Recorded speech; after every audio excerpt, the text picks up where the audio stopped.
တွေဝေကင်းလန်းဆန်းတဲ့ຫນွေ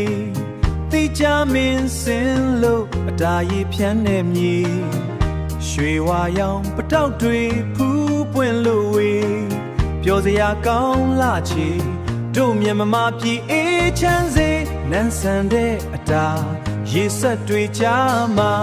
ရင်ကျေးတဲ့မြန်မာတို့ရဲ့အစဉ်အလာမောင်နဲ့နှမမိဘဘိုးဘွားတွေနဲ့သာကုသိုလ်ယူကန်တော်ရင်ပျော်ရွှင်ကြတာပတောက်ရနံလေပြေမှာသင်ပြန်လို့နေအတားရီအေးလေးနဲ့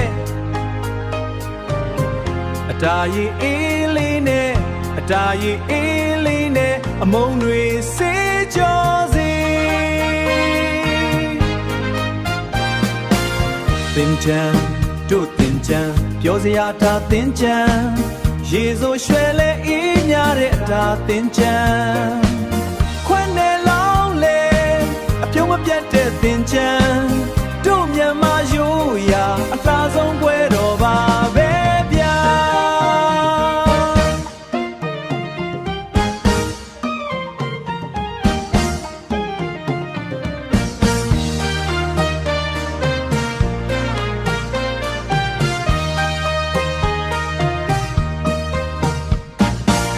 မန္တတီတီမှာ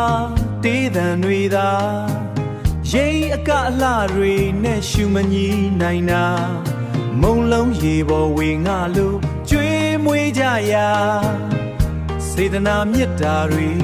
ဝေဖြာတဲ့တို့မြန်မာ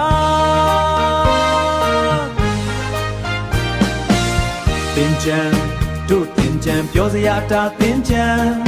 ရေစိုးရွှဲလဲအေးများတဲ့အတာသင်ချမ်းခွန်းနဲ့လောင်းလေအပြုံးမပြတ်တဲ့သင်ချမ်း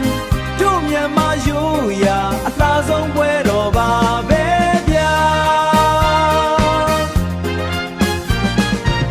သင်ချမ်းတို့သင်ချမ်းပြောစရာတာသင်ချမ်းရေစိုးရွှဲလဲအေး